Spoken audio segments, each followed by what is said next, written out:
Assalamualaikum warahmatullahi wabarakatuh. This video is about turn-taking and adjacency pairs, but this material is more about turn-taking and its violation.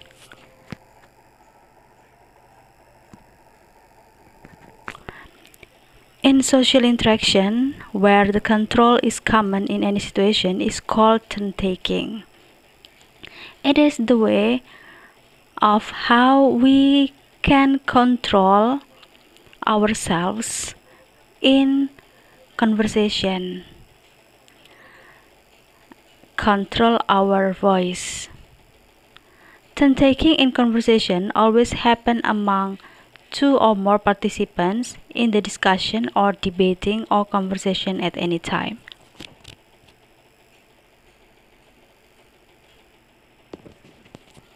Responses such as and yeah are known as minimal responses. In bahasa, turn-taking, bergiliran bicara, itu sering kita lakukan. Kadang tanpa sadar kita tidak bisa mengkontrol voice kita. Kapan kita menggunakan tone tinggi atau mengkontrol agar supaya tidak terjadi interupsi. Respon seperti ya, itu adalah respon yang minimal kita lakukan dan itu dianggap sopan. Artinya di sini it shows the listener listening to our saying and they assist the speaker to continue. Jadi respon tersebut membantu speaker untuk melanjutkan. We as listener let speaker to continue. In conversation analysis, turn-taking is a term of manner in situation where control is not fixed in advance. Anyone can attempt to get control.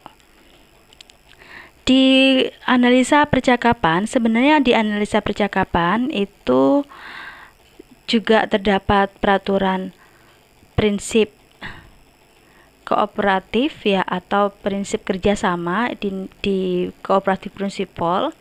Turn-taking juga merupakan bagian dari conversation analysis, di mana di situasi tersebut seseorang mampu mengkontrol. Di sini the way of controlling ada dua. There are two central aspects, namely frequency and control of contribution. In frequency refers to the amount of turn-taking within conversation, whether it is low, medium, or high. Ya, di frekuensi ini kita mengkontrol voice kita apakah low atau medium atau high untuk tone-nya. Meanwhile, control of contribution refers to the amount of person's control toward what to say and how much to say. There are degree of control of contribution, whether free for all, used in letter, negotiated, used in conversation, or rule-dependent, used in religious mass ritual. Nah, untuk yang kedua yaitu control of contribution. Untuk control of contribution ini cenderung kepada cooperative principle. Bagaimana kita memberikan kontribusi atau menyampaikan sesuatu yang tidak berlebihan dan tidak berkurang. Nah, ini kita bisa bebas menggunakannya, baik itu di surat, namun kalau di surat tidak verbal ya, atau di percakapan bagaimana kita melakukan negosiasi, dan di religious mass or ritual, it is like in speech ya, use a rule dependent. Each speaker takes turns within conversation because conversations need to be organized. There are rules or principles for establishing who talks and then who talks next. Ya, di turn-taking ini bagaimana pembicara bergiliran berbicara. Karena pada dasarnya percakapan adalah interaksi sosial. Ada peraturan yang harus dipatuhi. Kapan kita berbicara dan kapan kita memberikan kesempatan seseorang untuk berbicara. There are two guiding principles in conversations. Ada dua yang bisa kita jadikan acuan dalam percakapan. Yang pertama adalah only one person should talk at a time. Dan yang kedua, we cannot have silence. Prinsip ini mencegah kita untuk melakukan pelanggaran terhadap turn taking atau pelanggaran dalam percakapan, sehingga tidak ada pelanggaran pada hak seseorang untuk berbicara. Yang pertama adalah only one person should talk at a time.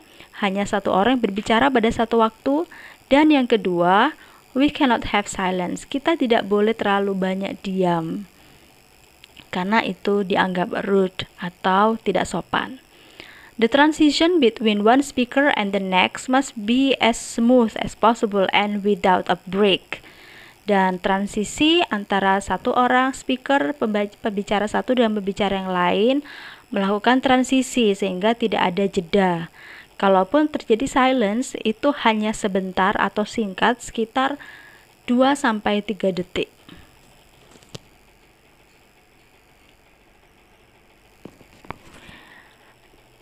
Kapan saatnya kita bergiliran berbicara? Ada indikasinya. An indication that turns can be changed. Yang pertama, the first one is formal methods. For example, selecting the next speaker by name or raising a hand. Di dalam situasi formal, kita seyogyanya mengangkat tangan. Yang kedua adalah adjacency pairs. For instance, a question requires an answer.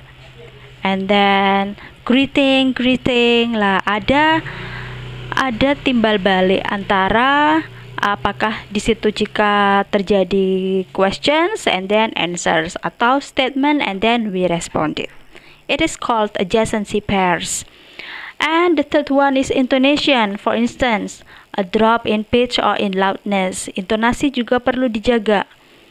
Kapan saatnya kita memberikan kesempatan seseorang untuk berbicara dan intonasi kita akhirnya menjadi low. Dan diiringi pula dengan gesture. For instance, a change in sitting position or an expression of inquiry. Kadangkala kita ketika berbicara tidak selalu making eye contact all the time.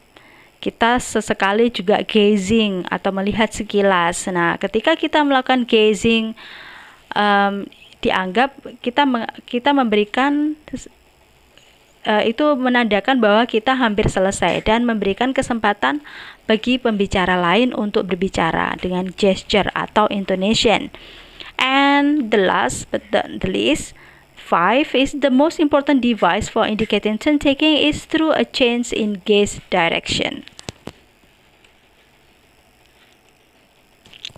The rules of turn taking are designed to help conversation take place smoothly.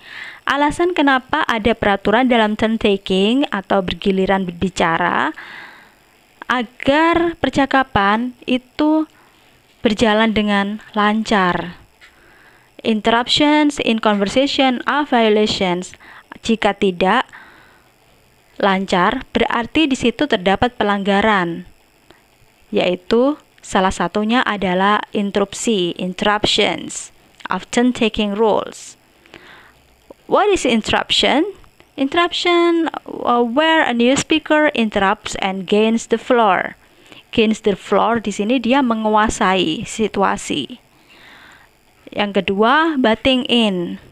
Butting in di sini where a new speaker tries to gain the floor but does not succeed. Butting in ini seperti orang ketiga ketika kita berbicara, terus kemudian ada orang lain masuk di dalamnya dan dia berusaha mengambil floor atau mengambil bagian di dalamnya, namun tidak sukses. Bisa dikatakan dia pengecoh seperti itu. Dan berikutnya yang ketiga adalah overlap. Overlap di sini bertumpuk, where two speakers are talking at the same time. Antara interruption dan overlap itu hampir sama, namun kita perlu membedakan ya. Bisa dibedakan. Kalau interupsi, ketika kita menyela seseorang, orang tersebut akan diam. Dan sedangkan overlap, ketika kita overlap di sini bisa tidak disengaja atau bisa sengaja, ya. Namun lebih ke tidak sengaja di sini bersamaan, ngomongnya bersamaan, dan kemudian titik temunya pada akhir. Nah, seperti itu. Nah, di dalam debat bisa terjadi dua hal, yaitu interupsi dan overlap. Interupsi di sini ketika kita menyela dan kemudian namun di sana tidak ada diam. Nah, akhirnya terjadi interupsi dan overlap karena sifatnya adalah menguasai.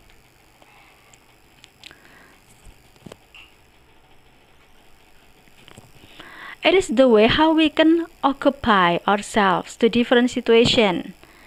Ada cara kita bisa menempatkan diri kita di situasi yang berbeda. We must recognize situation where we are taking place in conversation. Kita harus lihat situasinya seperti apa. Interruption is violation of turn-taking rule. Interupsi adalah pelanggaran pada peraturan turn-taking. There is a rule how we may interrupt each other without bothering. Ada sebenarnya peraturan ketika kita mau interupsi tanpa mengganggu. A rule in discussion, in culture, or other situations. In speaking class, we often do that. We may say sorry to interrupt. Butting in is an effort to disturb, but it is failed. Butting in on conversation is rude.